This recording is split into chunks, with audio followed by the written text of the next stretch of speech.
So hello, and welcome to Tracking Student Learning Outcomes in Blackboard.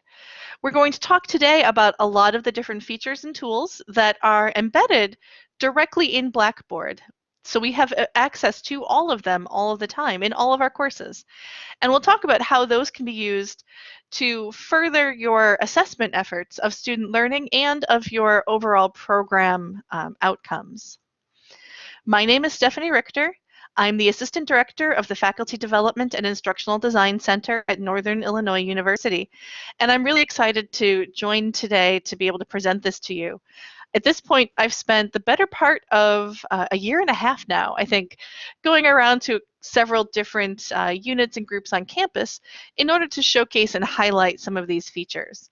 So it's been a passion of mine for a while now on looking at how we use the technology in smarter ways so that we can simplify some of the cumbersome assessment processes that we all have to participate in.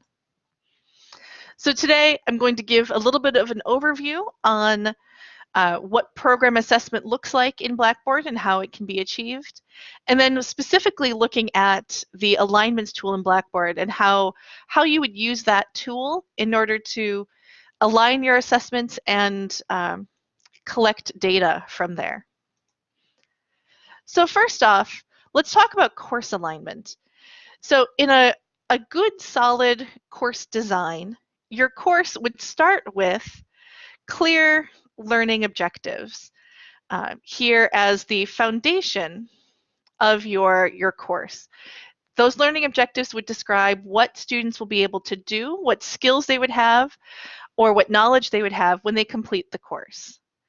That is aligned then to the assessments of your course as the capstone here, so that you can measure what it is that students are meant to be learning as a result of the course. And you want to be sure that there are strong connections between the two of them, so that what you state the students will learn from the learning objectives is what you actually measure in your assessments. And then the rest of the course design is meant to bridge that gap, to sit on the firm foundations of your learning objectives and help students achieve and reach for the assessments so that they can be successful through the content and the materials that you have students learning from, the activities that they're engaging in for practice, and the various tools and technology that you're using. This is sort of a classic view of course design and instructional design and what it means to design and build a course. And it's all well and good to look at that at a course level, but we also need to consider it from a program. So here, each of these buildings are representing a different course in a degree program. So for students who are working towards a bachelor's degree or a master's degree or a PhD in your field, they're not just taking a course, they're taking a series of courses. And all of those courses align, or should at least align, to the specific program outcomes or the professional and accreditation standards that you are responsible for in your program. So the brickwork here is the underlying bedrock of your program and represents those either program outcomes or accreditation standards, or honestly both, because you may have more than one set of outcomes and standards that you need your students to achieve.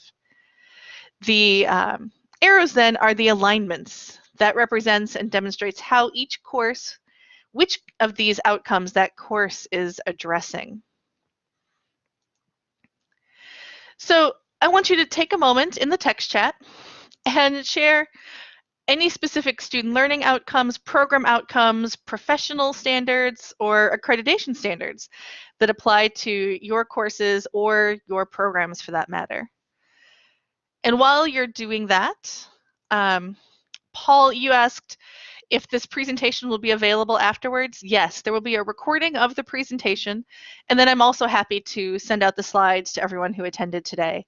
If you're watching the recording and you're interested in any of that, you can send me an email. My contact information was at the beginning, and it will also be at the end of the presentation. So you may not immediately be aware of what the outcomes or standards are for your program, but I assure you they do exist. And if you aren't familiar with those, it would be well worth speaking to your department about what those might be. Jody provided an example of one of the SLOs to evaluate personal that's such a hard word to say, to evaluate personal epistemologies of learning, academic motivation, self-discipline, and self-management based on the results of both formal and informal assessments. Excellent. That's quite a mouthful. And it's a very big, broad goal that your course would need to address. And I would imagine as a program outcome, one that you would want several courses to address as students progress throughout their degree program. So thank you for sharing, Jody. Paul's courses and program are aligned to the National Science Teacher Association standards and Illinois State Board of Education professional teaching standards and the Danielson framework. So as I said, it's quite common to have more than one set of program outcomes or professional standards or accreditation standards that you are achieving. And hopefully there is some crosstalk between those where they won't use the same language, but they may cover the same concepts. So one course may address two different sets of standards at the same time because they are at least related instead of conflicting. Great, thank you so much for sharing. To extend that, the premise of what we need for either our institutional program assessment or for accreditation review is to be able to provide data on student learning. And we often do this in a fairly intensive manual process where within the program, if you know which courses address the outcomes, then you go to those faculty and you ask them to give you data centrally to the department, and then someone has to aggregate that and come up with values that show that students are making progress toward achieving those outcomes. And so that you can address or, well, self-assess any gaps where maybe student achievement isn't what it should be, and how that you can address those either within the curriculum or with support resources. What Blackboard can do is help to take the course assessment from your Blackboard course and drive that data forward to those measures of student performance. So for example, if I have this is a test, at least that's the icon for a test in Blackboard. If I have a test, then I can tell Blackboard that that test, or for that matter, individual test questions, are aligned to a specific outcome. Once Blackboard has that connection, this alignment coded into it, then Blackboard can start to report on student achievement of that outcome. And so instead of using just the single assessment, you might include two assessments. Now I have a test and an assignment, like a paper that students wrote, that were both aligned to this outcome. And from there, now the student performance data has changed because it's a combination of those two measures. So I'm getting more robust data out of this than if I had a single measure. But extending that further, if you look at the entire program of study, you might have several courses at different times in different tracks using different types of assessment, which are then all aligned to some to the same outcome, some to different outcomes. And then you'd want to aggregate student results based on all of those alignments. For example, this third bottom outcome here, we have 2 courses and 3 assignments. So there are 2 assessments, a discussion and a test in this bottom course, and a paper in the first course, all of which are addressing this outcome in some way. So with all of that data aggregated together in Blackboard, you can get a better view of student performance. And here, I'm using these bar graphs to represent performance, but you can get much more granular data than a bar graph and a color to tell you how students are doing. But this sort of data aggregation is what will really help in any the programmatic assessments that you have to submit to show that you are closing the loop on gathering data and then making modifications and refinements to your courses and into your program. This is, by the way, in Blackboard, the tool is best used probably for program-wide outcomes or standards as opposed to course objectives. It is possible, and so there's really no limitation, but there's a fair amount of labor involved for you in setting it up. So putting in every set of course objectives, while feasible, would be time consuming to do. However, if you put in your program-wide outcomes or your program standards, then those can be used in all of the courses in your department. So that small amount of labor up front becomes really powerful across all of the courses that use that. And it really does facilitate across your program or potentially across the campus to really assess student achievement against those outcomes and against those standards. And we'll look more in detail in a moment on how all of that comes together by specifically looking at the alignments feature in Blackboard. Now, as a bit of a background history, the alignments in Blackboard have been available for several years. Off the top of my head, I want to say since 2012 or so, maybe 2013, somewhere in that time frame. I don't remember exactly right now. But for the longest time, they weren't very useful to us because they were tied into another Blackboard product called Outcomes. And Outcomes required additional licensing, and it required additional secondary assessment. But just recently, as in a year and a half ago, Blackboard released their goal performance dashboard more broadly to all of their clients. So with adding that goal performance dashboard and the ability to export results campus-wide, we really were able to make more use of this than we were in the past. So while it's not new, it is newly useful to us. So we are going to look specifically in Blackboard at how you add alignments to your assessments, to rubrics, to content. It's a very simple process that works on basically all assessments equally. We'll look at how you can evaluate then the student achievement, how you gather that data, and we're going to close off by looking at how custom goals get added to Blackboard. That's really the first step in this process, but only one person in each program is going to need to do that. Once they're created, they're available across all of the courses. So I kind of save that to the end and instead focus on the most common workflow that most faculty are going to need to use. Starting with adding an alignment. And as I mentioned when we were talking conceptually about program assessment, the alignment is the connection between the content or the assessment in your course and the specific outcome or standard that it's addressing. So in Blackboard, you add alignments using the Add Alignments feature. It's pretty straightforward. You have probably seen it before and you just didn't know what it meant or what it was used for.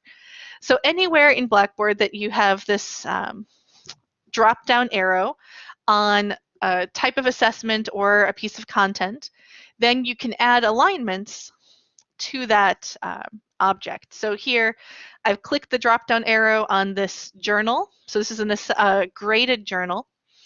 And then I can click Add Alignments from the drop-down menu.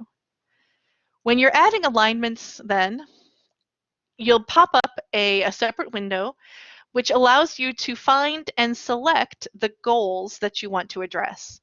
In Blackboard, from a vocabulary perspective, goals is the generic term used for any program outcome, learning objective, standard, competency, whatever the language is that you would make use of. Blackboard, overall, their umbrella, they call them goals. So here, when I open up this goal window, now I need to find the specific goals that I want to address. So I'm looking at the NIU goals. These are the ones that were created here at NIU. And I'm pretending as though I am a faculty member in our physical therapy program. So I found the Allied Health and Communicative Disorders Accreditation Standard goal set. And from there, I can select one or more of the goals that I'm addressing. So I'm going to select the first goal. I'm going to be addressing 7D01. I could select more than one. I can also select more than one goal set or goal set type. So I can move from one to another, select more, and then submit them down here all at once. Once I've submitted those, then I can set the visibility. You'll notice here, first of all, that now this alignment is actually indicated here along with this journal. So there's a journal that's due, it's aligned to this goal, and by default, that's only visible to me or to anyone who has the instructor role in this course, or teaching assistant or course builder. But I can make that visible to students by clicking this no symbol. If I click that once, that will turn this visibility to be on, and then my students will be able to see this as well. So at a minimum, in order to be able to collect data, then you need to create the alignments. But if you want students to also see how your course is addressing their program outcomes or accreditation standards, then you can make those visible to students and they'll be able to see them as well. It depends on whether you want that to be visible to your students or not. I'm not going to go through all the different ways that you can add alignments, but just to give you a sense of how extensive they are, you can add assessments to content, to really any type of content. And while this doesn't drive your program outcome data, your student achievement data, you would do this if you wanted to be able to ensure that your courses were all addressing those standards, teaching those standards appropriately. So for example, if you created a file or an item for an upcoming reading, you could add the alignment to say that that is covering a specific outcome. And then when you run a report separately, you'd be able to see which of the standards this course is actually addressing with the content that is part of that course. Within the assessment side, though, this is pretty much every type of assessment. So the most common ones would be, say, an assignment or a test, or maybe a graded discussion board. But it's worth noting that if you're using an assignment with a rubric, you can actually align the rubric instead of aligning the assignment. Now, the reason why you might do that is if the rubric is used on multiple papers, then you align the rubric once, and that alignment will be preserved across all of the assignments that it's grading. Or for a rubric, you can actually align the rubric rows as opposed to just the rubric as a whole. And again, the advantage there is you can be more granular. So if you have a rubric that assesses a particular, that's for a particular assessment, say maybe a research paper, and you have rubric rows criteria that identify the concepts or being able to construct an argument, referencing literature from the field, all of those might actually be separate program outcomes or accreditation standards. So you can align those individual rubric rows if you're using the Blackboard Interactive Rubric in order to gather data that's specifically addressing those standards. So not only can you align a rubric as a whole, but you can align individual rubric rows. And then on a test, you can align a test overall. Say there are 25 questions and all of them address a specific learning outcome. You could align the entire test in one fell swoop. Or if there are multiple outcomes addressed by that test, you could instead align each of the 25 questions so that that data, again, is more specific and more accurate in that it's measuring exactly what it sets out to measure. And then beyond the Blackboard assessment types, you can also simply align a grade center column. So if you have students performing something in class, or you are observing students out on site perhaps, you don't need to have students submit something into Blackboard. You can create a grade center column and add the alignment to the column, and then the score that you enter for that column would be what is used for that alignment. Alternatively, you could create a rubric and attach the rubric to a grade center column and then align the rubric in its entirety or a row in order to be able to capture that data. But the biggest takeaway here is that you can use this alignments feature on practically anything that you can assess in Blackboard. In fact, I would say everything. I can't come up with with something that you can't, but to avoid making myself a liar, if there is something that I'm not aware of, practically anything. But any of these certainly do work quite well. So here, for example, is aligning the entire rubric. So I'm in the control panel. I went to, not goals, this is wrong. Ignore that. I went to rubrics, actually. So I am control panel and then rubrics. I have selected the drop-down menu for this rubric and chose to add alignments in order to align the entire rubric. Or if I do the same thing, again, not goals, this is rubrics, and instead edit the rubric, then I can click the drop-down menu for a specific criteria of the rubric to add the alignments. So again, this is just to demonstrate the various ways that you can add alignments to either an entire rubric or to an individual row of a rubric.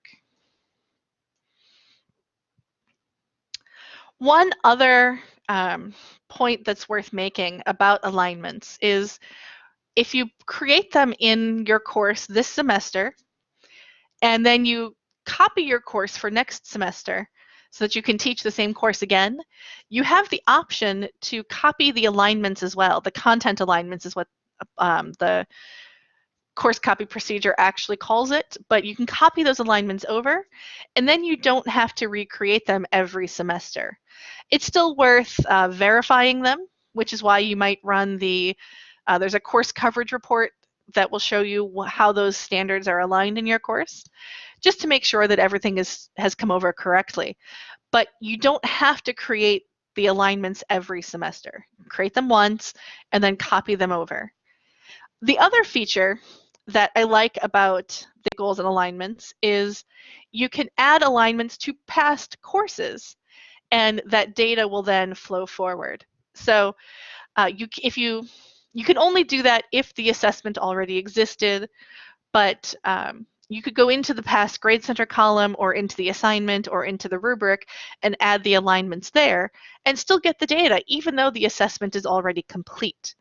So it's a great way to get started with alignments, is to go back to older courses and align those in order to begin pulling data for your assessment purposes. So now looking at the student achievement data and looking at how you can evaluate that against the goals, we'll look at a couple of different reports and different methods for doing that.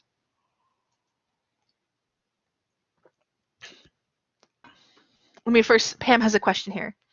Would each individual faculty have to do the copy over to the next semester, or is that something that we can do?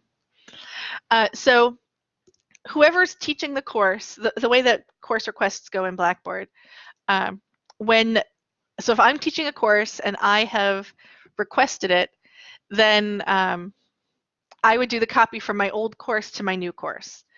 When I do that, I would just select a checkbox to copy the alignments. If I didn't teach the course before, then I can either ask whoever taught it before to add me to their course so I can copy, or I could add that other instructor or other faculty member to my new course and ask them to do the copy. If you want to have some central control or at least provide central assistance, you might have someone from the department, the chair or an assistant to the chair or a program coordinator or an assessment coordinator who has access to all of the courses, and then they can help facilitate that process. So for example, as you mentioned, Pam, when a new faculty member is teaching the course, you might give them access to the old course and have them do the alignment. There's also been a fairly popular model. Let me go back to a blank slide for a second. That's more of a master shell model. So in the master shell, you might have a couple of courses here that are shells. We call this master shell 1.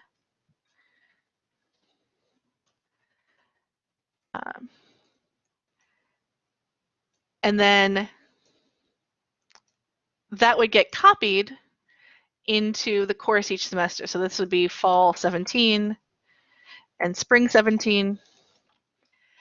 Then this original course, can be copied to each of these as they occur. So instead of going from one semester to the next and continuing that forward, you would always come from this master into the individual sections.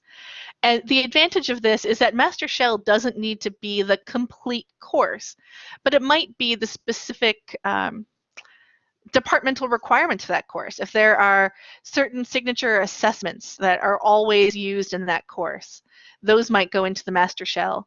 And then the department can help give access to all of the faculty to that master shell.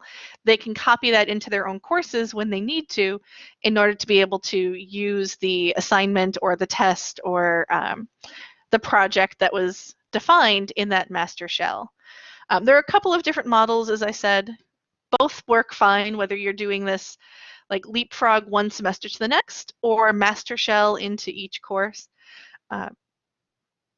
There are some pros and cons for each one. It comes down to the decision of the department and the culture of the department on which they'd like to do. And certainly, you could realign the course at any time. So if that's too cumbersome, you can also rebuild the alignments, but there's some nice efficiency in not doing that. Jody, I like your comment too that using the course shells that then you can share with all of the other faculty and then personalize it yourself once you've copied that into your course. There's of course a fine line between trying to provide resources to help faculty be more efficient and infringing upon academic freedom. And I think the goal with having that master shell that can be shared is not to prevent someone from personalizing the course in their own way, but rather to provide resources that are there to help them be more efficient if they choose to use them. And like I said, there are some departments, quite a few departments, where at a minimum, there are course requirements that this course has this particular assessment because it addresses our program outcomes, and as a faculty, we have made that decision. And when that's the case, then you can keep them in that master shell and copy over the assignments, the grade center, and the alignments. So Pam, yes, it is a small bit of education to make sure everyone's aware of how to copy the alignments. If you do lose the alignments, as I said, it's only a small amount of work to go back and recreate the alignments. And there isn't too much danger of losing the data because you can always go back and align later. The danger is if they don't use a rubric, you can't align the rubric rows later, but you could align the whole assignment or the whole grade center column and still get the aggregate, the broader data. You just won't be able to get as specific as you might have wanted to. But master shells, yes, are becoming more and more popular for the reasons we've been discussing. And Jody, yes, it's also a good point with the master shells. Probably everyone doesn't want to have access to the shell, but to those who teach that particular course, it would be helpful if there's someone who's like the owner of that shell, whether it's a particular faculty member or someone within the departmental office, so that they can help get permission for others to get into it. If Jody has access to, as instructor to the master shell, then she could add other faculty to it. Program coordinators, perfect, yes. So as I said, it's all about finding the process and the approach that works best for your department. We can make recommendations, but it's going to really come down to a decision of your faculty. Some have absolutely decided that a program coordinator or an assistant to the chair or the chair themselves should be able to have access to all of the courses so that they can check the alignments or they can add the alignments, in fact. Others have been using master shells. Others have been relying on individual faculty to create the alignments. Lots of different models, and like I said, we're happy to consult with you to try to come up with something that works for your particular situation. So looking at data now, if we want to see how students are achieving in our courses against those rubrics, or not rubrics, against those outcomes, there are a couple of ways to do that. One is the course performance report. This will look at any of the alignments you've made in a single course and aggregate that data according to the alignments. So it's essentially just remixing your grade center, but doing that by standard as opposed to by assignment. So the course performance report is under course reports in evaluation. And then you would just click the drop down and choose to run that report. This is a sample course performance report. And this is just the top view of that. So it'll show you here overall how students are doing on any of the assessments that are aligned in your course. And then also breaks those out by the type of assessment and how students are doing.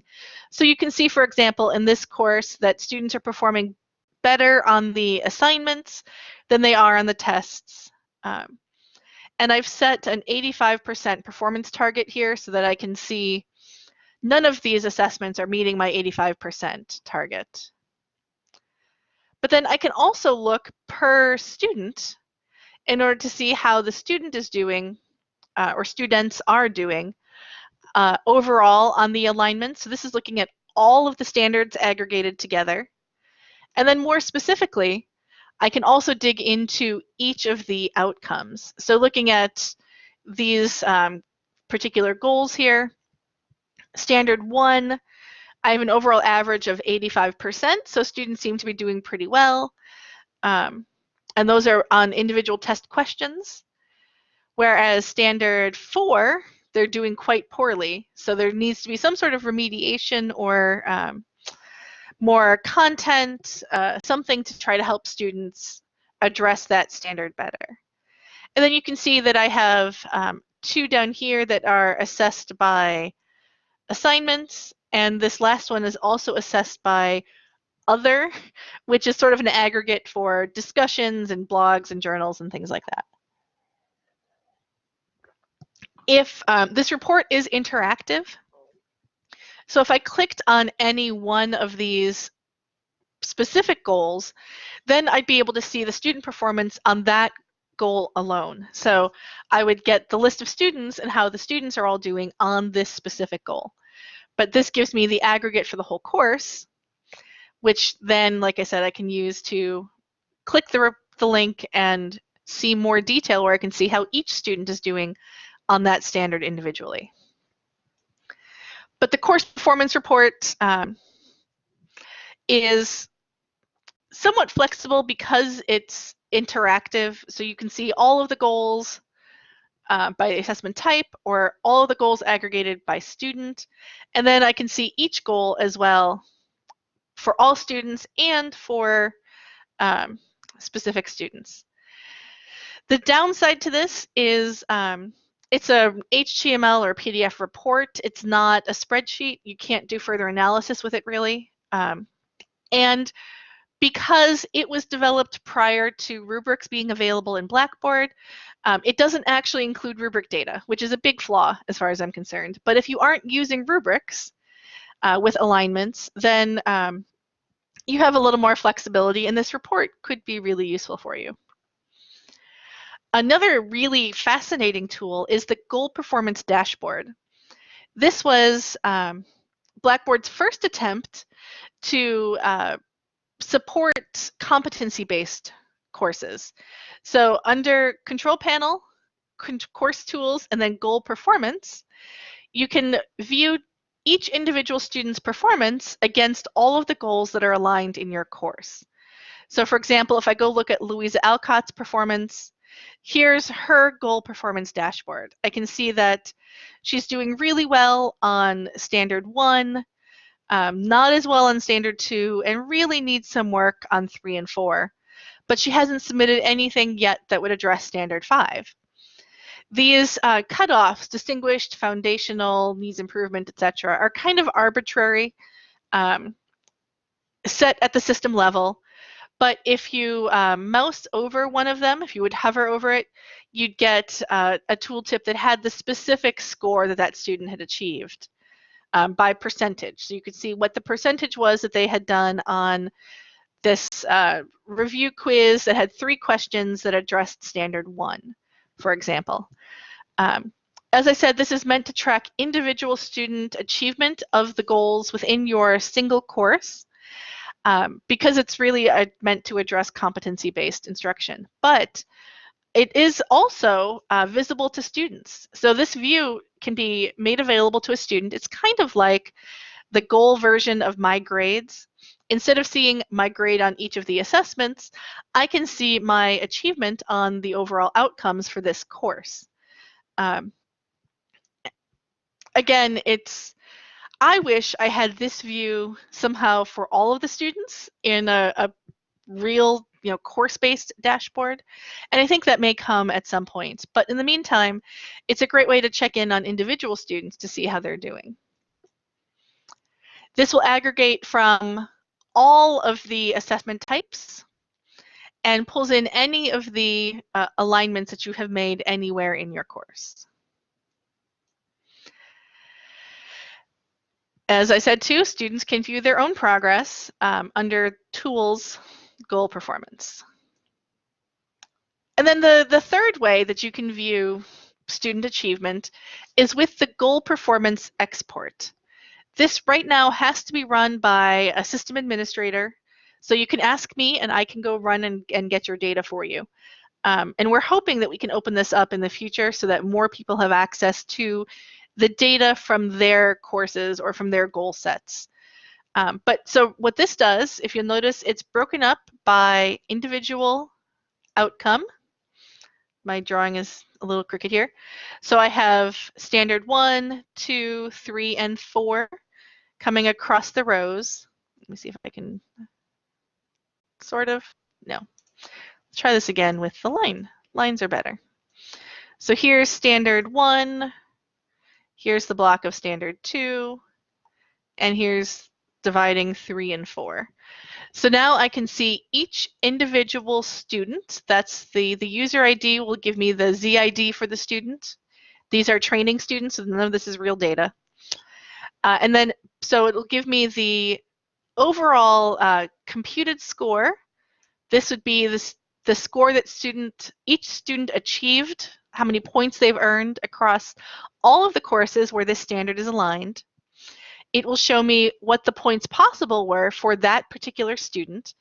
Because if students are taking courses that are aligned in disparate ways, if they're taking a course, maybe one student has 2 courses that address this standard and the other students only have 1, they'll have different points possible.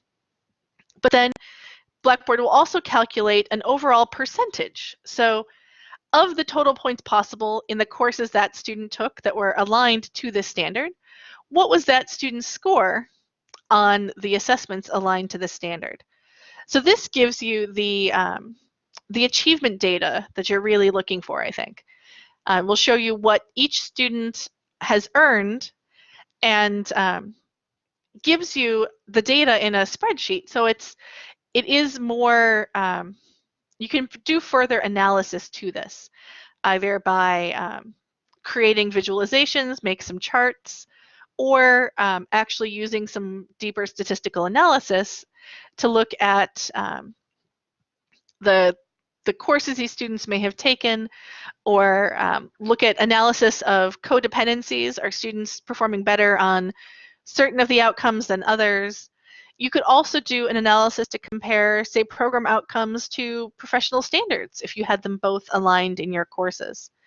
So you get a little bit more flexibility in this performance export. So Pam, this will only give you, right now, you asked if this would be available at a cohort level.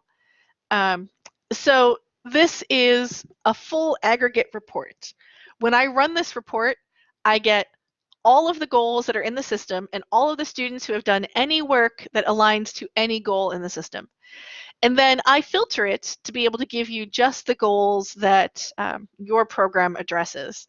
So unfortunately, right now, no, there's the way to look at it on a cohort level would require separating out by user ID which students were in which cohort. I'm hoping that we can do more in the future to be able to customize the way that this report is generated, because right now it's just a big data dump. But you could show each student over time. If you had this report run at various different points in time, you could look at how those students did this semester, and then when you run it again next semester to show improvement.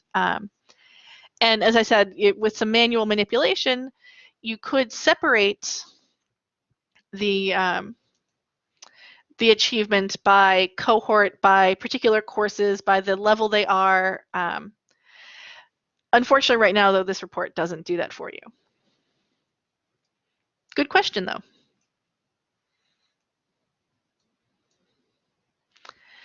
So as I said here, it has to be run by a system administrator, but I'm happy to do so. It might take me a day or two, but it won't take me 2 weeks. I convert this and filter out so you only see the data for your courses and your program outcomes, as opposed to all of the outcomes that are in the system. So here were, as I said, the 3 different ways that you can view that data once you have the goals aligned in your courses. The last big question, though, is how do you get your goals into the system?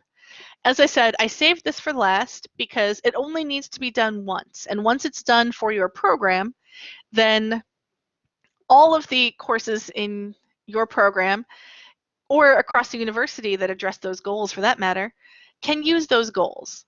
And I mentioned across the university because Paul had mentioned looking at some of the secondary teaching standards. Those are things that you might want entered once, and then anyone who teaches a course that addresses those can use those. So it's bigger than just perhaps your department, if that would be applicable. So as I said, this is really best used with either your program outcomes or accreditation standards or other institutional level outcomes. It can be used for course objectives, but it's a lot of work to create those. Unless you really need that data, I wouldn't try aligning just for your own course. In order to create those custom goals, you need the goals manager role in Blackboard. So if your department wants to go forward with using goals, what you would do is request access from faculty development. We would then give whoever it is who needs that access to create goals the correct permissions in Blackboard to be able to do so. Once you've done that, we give you that access on one of our testing servers so that you can build out an experiment and create them there. And then I would extract those from the testing server and move them to our production server so they're ready to be used with courses. So that's the overall process, but let's look at the specifics in Blackboard. When you have Goal Manager access, then you would get access to this the goal record system. To create a goal, then you start with your goal set, and you actually quite self-explanatorily click Add Goal. Your goal has a goal ID and a unique ID. This is how the system identifies it. And we have a job aid on what specifically to put in for those so that they're interpreted correctly in Blackboard. And then you would copy and paste the text of your goal from wherever you happen to have that. So if it's your program outcomes, then you would copy them from a departmental record. If it's an accreditation standard, you would copy that from your accreditor's website or a PDF that you have of those. But literally just copy and paste and put that here into the text. And then you would specify the goal type, which would be, for example, learning outcome, SLO, accreditation standard, whatever language you happen to use to describe what type of outcome this is. It doesn't matter what you use. I would just use it consistently because it helps you then find those goals in the system. And that's it. You do this again and again and again until you have all of the standards in. It's not difficult, but as I said, it is somewhat time consuming. So whomever is given responsibility for doing this will just take a couple hours to create each goal and copy and paste them in. Once you've done that, then I would pull those out and put them in production so you're ready for the big picture process of adding those alignments in the courses in order to be able to gather the data that you need for your program outcomes. So to summarize and wrap all of this up, remember that the feature in Blackboard is goals and alignments. You can add, once you have a custom goal created or goal set, individual faculty or someone central within the department can align each of the assessments in your course. And again, remember that you can use any assessment type in Blackboard, an assignment, a test, an individual test question, graded blogs, journals, discussion boards, your grade center columns themselves, whether or not you have another assessment in Blackboard. And then rubrics can also be aligned at the overall rubric level or individual rows on your rubrics. And then that assessment data derived from students submitting and being graded on those assessments can be used at the course level, at the program level, or in the case of, say, student, our pre-service teachers, at the university level overall to see how our students are achieving.